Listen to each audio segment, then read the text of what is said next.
Hello' দোস্ত, আজি আমি কথা পাতিম মানুহে আপোনাক সন্মান নকৰে কিয় বা সন্মান নকৰে নেকি। আপোনালোকে চাই আছে আছামিজ জ্ঞান ইউটিউব চেনেল। মই আপোনালোকক সকলো কথা ক'ম। আজিৰ পৃথিৱীখন এনেকুৱা হৈছে যে সকলো মানুহ আপোনাতকৈ আগবাঢ়ি যাব বিচাৰে। ইয়াৰ বাবে যিকোনো পৰিস্থিতিলৈ যাব পাৰে। সকলো এটা ষ্টেটাছ, এটা লেভেল মেইনটেইন কৰিব বিচাৰে। আজিৰ দুনিয়াখন যিটো গতিত আগবাঢ়িছে, আপুনিও যদি সেই গতিত আগবাঢ়িব পৰা নাই বা নোৱাৰে, বহুত সোনকালে আপুনি বাহিৰ হৈ যাব কম্পিটিশ্যন ৰিঙৰ পৰা। কেতিয়াবা আপোনাৰ লগত এনেকুৱা হৈছে নেকি বা আপুনি অনুভৱ কৰিছে নেকি যে আপোনাৰ লগৰ বন্ধু আপোনাৰ লগত থাকে, কিন্তু আপুনি কোৱা কথাবোৰ মনোযোগ দি নুশুনে বা শুনিবলৈ সময় নাই, কিন্তু সেই সময়ত আন কোনোবাই কোৱা কথাবোৰ মনোযোগ দি শুনে, কিন্তু আপুনি আকৌ ক'ব বিচাৰিলে অমনোযোগী হৈ পৰে। এইটো কিয় হয় বা কিয় হৈছে?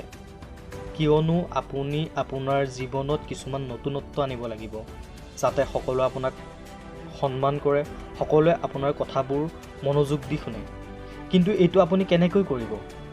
এই ভিডিঅ'ত মই আপোনালোকক সকলো কথা ক'ম। প্ৰথম কথা হৈছে আপুনি আপোনাক বা আপুনি আপোনাৰ ফেমিলি, ফ্ৰেণ্ড, আপোনাৰ আশে পাশে থকা সকলো মানুহক সন্মান কৰিব শিকক। 2 নম্বৰটো হৈছে আপুনি জোখত কথা ক'ব শিকক। অযথা কথা কেতিয়াও নক'ব, বেছি কথা নক'ব, আৰু যিমান পাৰে চাইলেণ্ট থাকিব শিকক। নহ'লে কি জানে, মানুহে ভাবিব আপোনাৰ কথাৰ কোনো ভেলু নাই। সকলো কথা কওঁতে ভাবি চিন্তি ক'ব। আপোনাক কোনোবাই যদি ক'ৰবাত লগ ধৰে, আপুনি নাযাওঁ ক'ব শিকক। আপোনাক যোনেই যিটোকে কয়, আপুনি যদি সেইটোকে কৰে বা কৰি আছে, সেইখিনি না ক'ব শিকক। আপোনাক মানুহে ইউজ কৰিছে, আপুনি না ক'ব শিকক। নিজৰ প্ৰব্লেমবোৰ বা নিজৰ দুৰ্বলতা আনৰ আগত কৈ নুফুৰিব, কিয়নো আপোনাৰ প্ৰব্লেম আপুনিয়ে ছল্ভ কৰিব লাগিব। আনৰ আগত কৈ কি লাভ?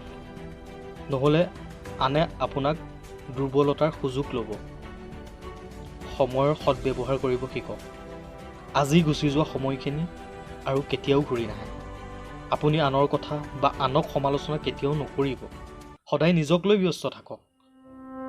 এনেকুৱা কথা কাকো নক'ব যাতে আপোনাৰ সন্মুখৰ মানুহজনে অন্তৰত আঘাত কৰে।